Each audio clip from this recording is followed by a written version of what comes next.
안녕하세요. 오늘도 사연사롱을 찾아주셔서 감사합니다. 연남동에 사는 쌍둥이 엄마예요. 불과 2년 전까지만 해도 제가 결혼해서 애까지 낳고 살게 될 줄은 몰랐어요. 시집살이로 고생하는 엄마를 보고 자라서 결혼이라면 학을 떼고 살았으니까요. 모르긴 해도 제 남편을 못 만났더라면 저는 지금까지도 독신을 고집하며 혼자 살고 있었을 거예요. 그런 점에선 남편한테 고마울 뿐이에요. 제 남편은 재미교포예요. 시댁 식구들은 모두 미국에 살고 있죠. 덕분에 고부간의 갈등으로 고생할 일도 없고 명절이나 제사 문제로 스트레스를 받을 일도 없어요. 기혼 여성에겐 이보다 좋을 수는 없는 최상의 시댁이죠. 제가 남편과 결혼을 하게 된 것도 바로 이런 이유 때문이에요. 시댁과 멀고 시집살이가 없다는 점이요. 이런 제 모습이 이기적으로 보이겠지만 제가 이러는 데는 이유가 있어요. 바로 제 친할머니 때문이죠. 영화나 드라마에서 보면 할머니는 정겹고 따뜻한 분으로 묘사되잖아요. 그런데 제 경우에는 완전 달라요. 할머니란 단어만 들어도 피가 끓고 손이 바들바들 떨릴 정도로 싫거든요.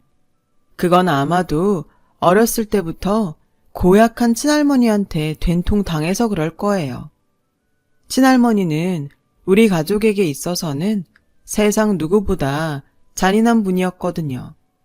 저희 아빠는 3남매 중 장남으로 할아버지의 기대를 한 몸에 받고 자랐어요. 하지만 기대가 크면 실망도 크다고 아빠는 부모님의 기대에 부응하지 못했죠. 처음부터 그럴 깜냥이 못 됐거든요. 공부머리도 그저 그랬고 융통성도 없어서 사회생활도 능숙하지 못했어요. 반면에 작은 아빠는 저희 아빠만큼 지원을 받지 못했음에도 혼자 힘으로 장학금까지 받고 명문대에 들어갔죠. 졸업 후에는 이름만 들어도 알만한 대기업에 취직을 했고요. 40대에는 최연소 임원이 되었으니 별 볼 일 없는 장남을 제치고 가문의 영광이 되는 건 당연한 거였죠. 작은 아빠가 잘 되면 잘 될수록 저희 아빠는 집안에서 입지가 좁아졌어요. 결정적으로 장남임에도 아들도 못 낳고 딸만 내리 넷을 낳는 바람에 친할머니는 일찌감치 등을 돌렸죠. 그나마 아빠를 아끼시던 할아버지마저 세상을 떠나자 결국 찬밥 신세가 되었어요. 무능한 장남에게 맡겨진 임무라고는 부모 부양과 집안 대소사에 따른 책임뿐이었어요. 그리고 그건 고스란히 저희 엄마 몫이 되었죠. 이해했다. 세경 받아라. 매달 말일이 되면 친할머니는 저희 엄마를 불러 생활비를 던져주시며 이런 말을 했어요. 세경이라고 아시죠? 일을 한 대가로 노비 머슴에게 주는 돈이나 물건을 뜻하는 거 아닌가요?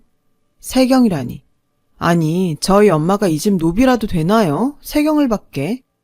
어린 마음에도 그 모습이 정상적으로 보이지 않았어요. 그럴 때마다 엄마는 아무 말도 못하고 할머니가 던진 돈을 무릎 꿇고 앉아 한 장씩 주우셨죠. 제가 8살 때던가요. 돈을 줍고 있는 엄마가 너무 불쌍해서 할머니한테 따진 적이 있어요. 할머니, 우리 엄마가 거지예요? 왜 엄마한테 돈을 던져요? 자꾸 엄마한테 이러시면 저도 나중에 할머니한테 용돈 던져드릴 거예요. 엄마는 제 입을 틀어막으며 할머니한테 버릇없이 무슨 짓이냐고 했지만 정작 할머니는 표정 하나 안 변하고는 놔두라고 하셨어요. 됐다. 꼴에 성질 있다고 덤비는데 아직 지주제를 몰라 그러는 걸 누굴 탓하겠냐? 왜 네 애미한테 돈을 던지냐고? 그럼 상전이 제 집 종년한테 공수원이 세경을 갖다 바치리?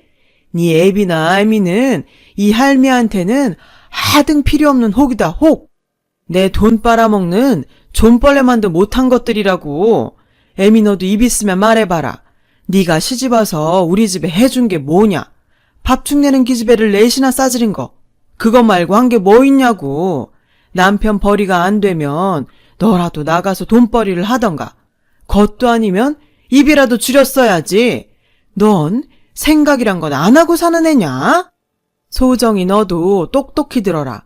앞으로 너랑 네 동생들도 내 피 같은 돈으로 먹고 살려면 내 앞에서 고개 빳빳이 들고 빠락빠락 대들 생각일랑 일찌감치 접고 이 할미를 상전 모시듯 극진히 받들어.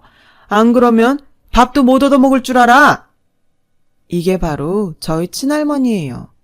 자식도 며느리도 심지어 손녀들까지 종부리듯 하는 못돼 먹은 노인네요. 솔직히 저는 이런 할머니보다도 저희 부모님이 이해가 안 갔어요.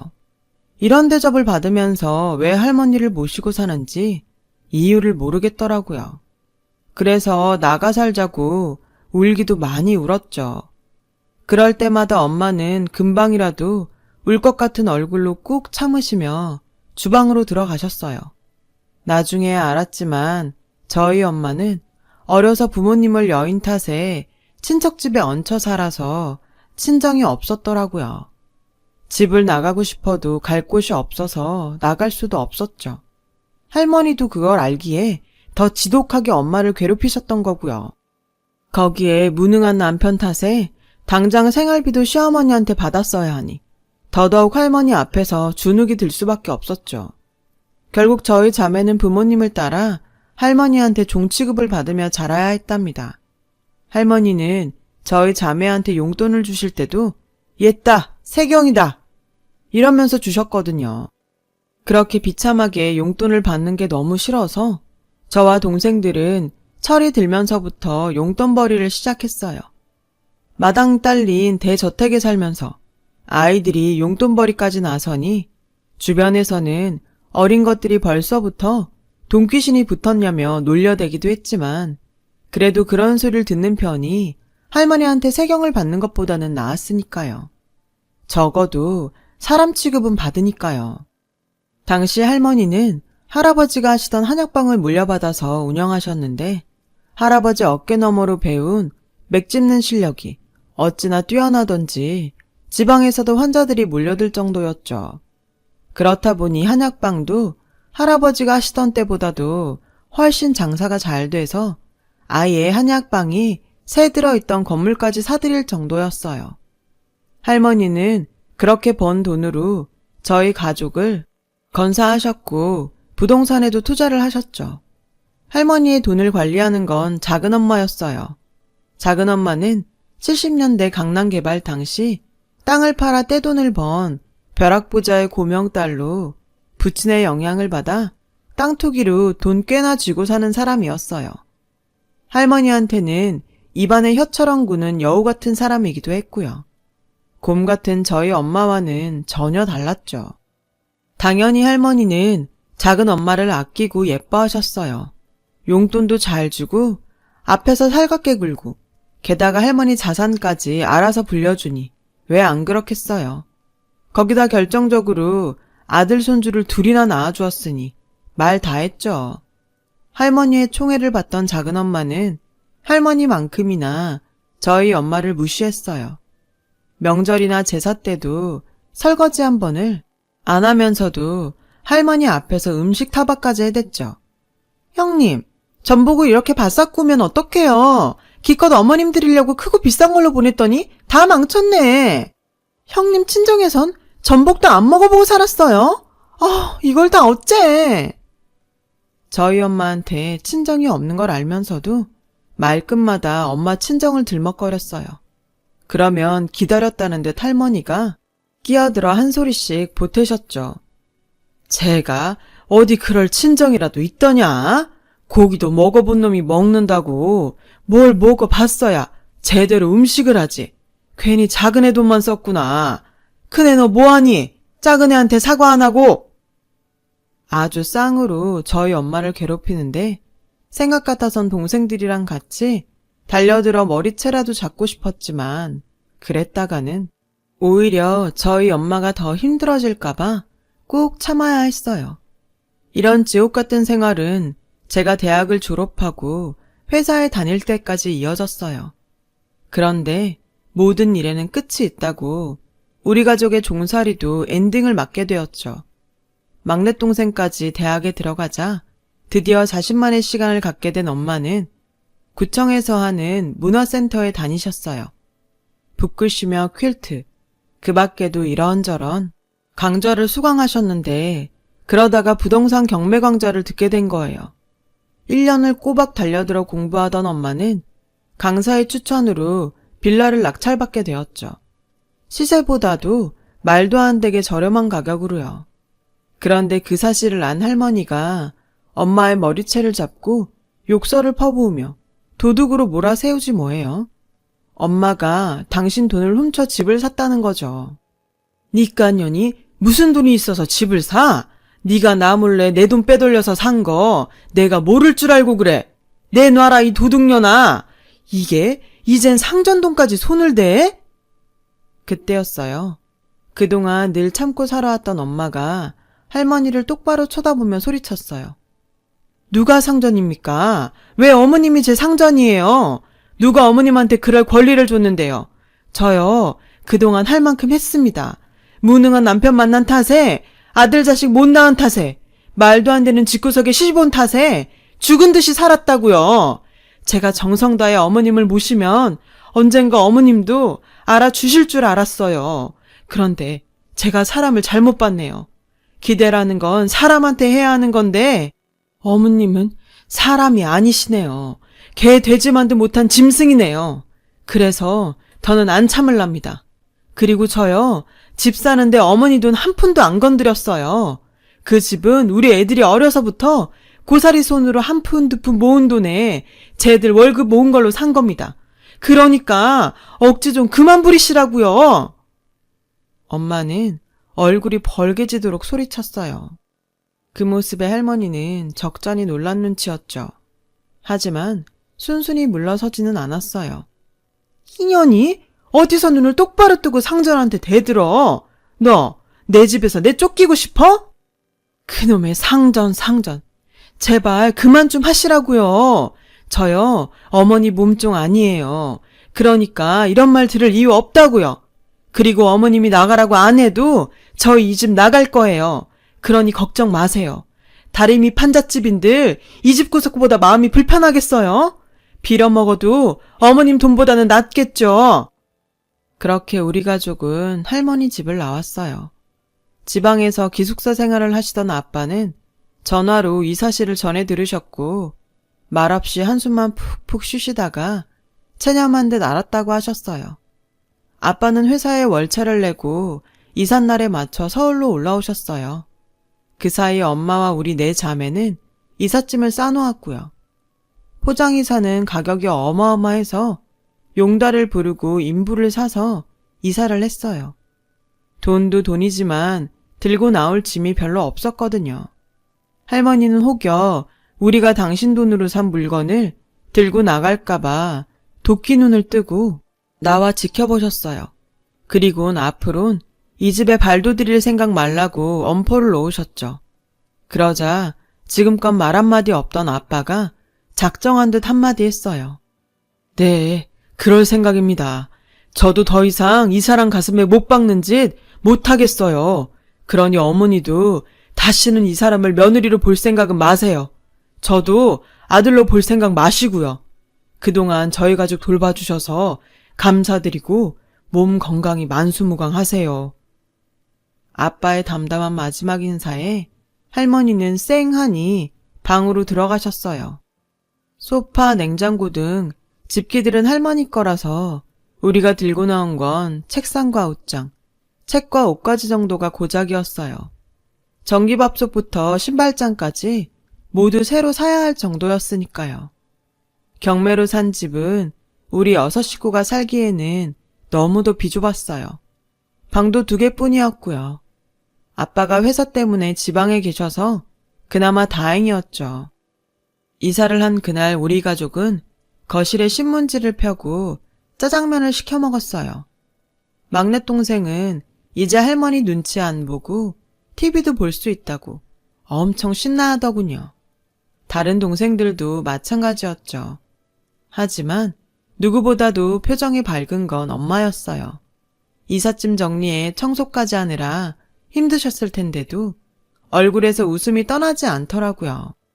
아빠는 그런 엄마한테 무능한 남편 때문에 고생 많았다고 미안하다시며 엄마의 어깨를 톡톡 두드려 주셨어요.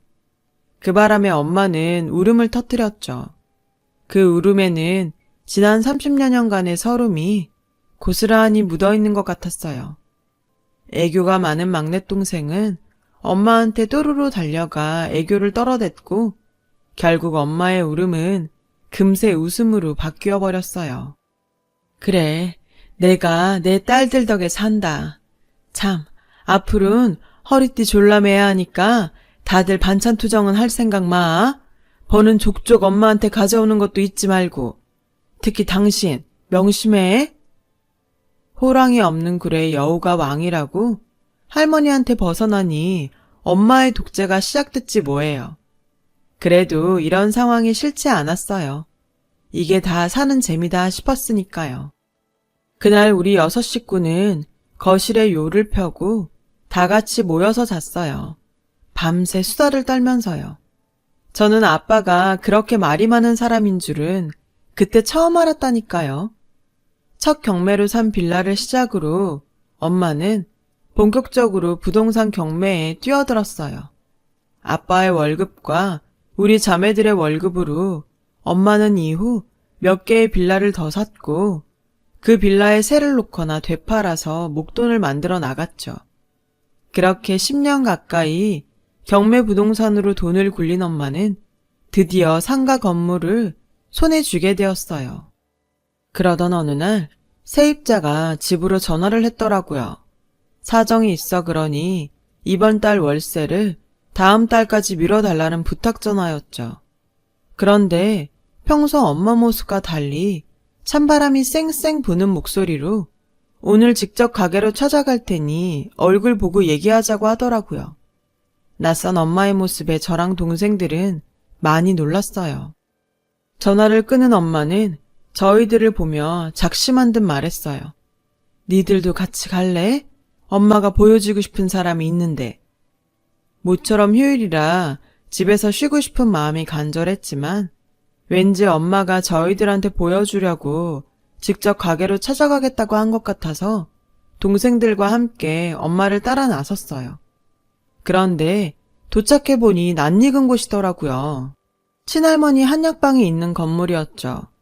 엄마가 경매로 산 건물이 친할머니 건물인 줄은 꿈에도 몰랐거든요.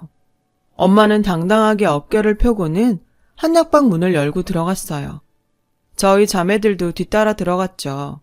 엄마와 저희들의 방문에 안에서 기다리고 있던 할머니와 작은엄마가 얼굴을 찡그리더군요. 왜 우리가 왔는지 모르는 눈치였어요. 이것들이 어디라고 떼거지로 몰려와? 왜? 이제라도 무릎 꿇고 싹싹 빌려고 개떼처럼 몰려온 거냐?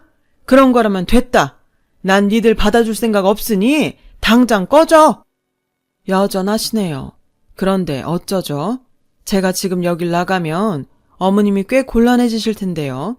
괜찮으시겠어요? 이 상황 감당하실 수 있겠냐고요?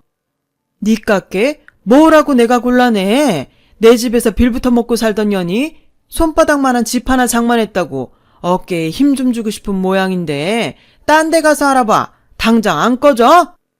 그 성질은 여전하시네요. 불과 30분 전까지만 해도 이달 월세 좀 밀어달라고 사정사정 하시던 분이. 그 말에 할머니와 작은엄마는 입이 떡 벌어졌어요. 새로 바뀐 건물주가 저희 엄마라는 걸 몰랐던 모양이에요. 엄마는 보란듯이 휙 돌아섰어요. 그때였죠. 얘 아가 어딜 가는 게냐? 그러니까 내 건물을 산 게 너란 말이지. 아휴 살았다. 하늘이 도왔어. 하마터면 알거지로 쫓겨날 뻔했지 뭐냐. 부동산 여자가 하도 주인 연락처를 안 가르쳐 주길래 며칠을 끙끙 앓았잖냐. 내 식구가 건물주가 된 걸 알았다면 그건 걱정 안 해도 되는 건데 말이다. 그건 그렇고 이참에 간판도 바꾸고 가게 내부 수리도 해야 되니까 큰애한테 연락해서 인테리어 업자 좀 찾아보라고 해라. 네가 건물까지 살 정도로 돈이 있는 모양인데 인테리어비는 니네가 내는 걸로 하고. 자식 키운 보람 이제야 찾는구나. 어머님, 그게 무슨 말씀이세요? 제가 건물을 산 거랑 어머님 가게 인테리어랑 무슨 상관이 있다고요? 전 오늘 월세 못 내겠으면 가게 빼라는 최후 통첩하려고 온 거예요. 월세가 벌써 2달이나 밀리셨는데 이달 월세도 못 내신다니 건물주로서 별 수 없잖아요. 내가 땅 파서 장사하는 사람도 아니고. 엄마는 신이 났는지 연신 말을 이어갔죠. 그런데요, 어머님. 얼마 전에 TV를 보다가 어머님 비슷한 분을 봤지 뭐예요? 아들 낳는 한약이라고 속여서 비싼 값에 썩은 한약재를 달에 팔았다네요. 설마 어머님은 아니시죠? 그렇게 아들아들 하시던 어머님이 그런 인간 말종 같은 짓을 하실 리는 없다고 생각하지만 세상 일은 모르는 거라서요. 설마 아니시죠, 어머님? 엄마는 다 알면서 일부러 할머니를 놀려대며 빈정거렸어요. 얼마 전 TV를 통해 그 사건을 접한 우리 식구들은 단박에 사기꾼이 누구인지 알아봤거든요. 그건 바로 말투 때문이었죠. 우유값을 받으러 온 사람한테 모자이크 속 사기꾼은 이렇게 말했거든요. 옛다, 세경이다. 그 말에 우리 가족은 입이 떡 벌어졌죠. 그런 말을 쓰는 사람은 할머니뿐이니까요. 엄마는 그 일을 끄집어내 할머니 속을 뒤집어 놓을 작정이었던 거예요. 할머니 건물을 낙찰받은 것만 봐도 지난 10년 동안 엄마가 얼마나 칼을 갈며 이날을 기다렸을지 뻔했어요. 30년간 시집살이를 하면서 딸들 앞에서 비참한 꼴을 보이며 살았던 엄마는 그 딸들 앞에서 통쾌한 복수를 하고 싶었던 게 분명했죠. 그 마음을 알기에 우리 자매들은 엄마를 말리지 않았어요. 할머니는 입술을 바들바들 떨며 말했어요. 너 설마 이 늙은 시애미를 놀리려고 애들까지 끌고 온 거냐? 나 망한 거 확인하려고 온 거냐고. 그래도 난 부모 없이 자란 널 며느리로 받아주고 지난 30년간을 니들 새끼까지 건사해온 사람이다. 그런데 네가 나한테 이럴 수 있는 거냐?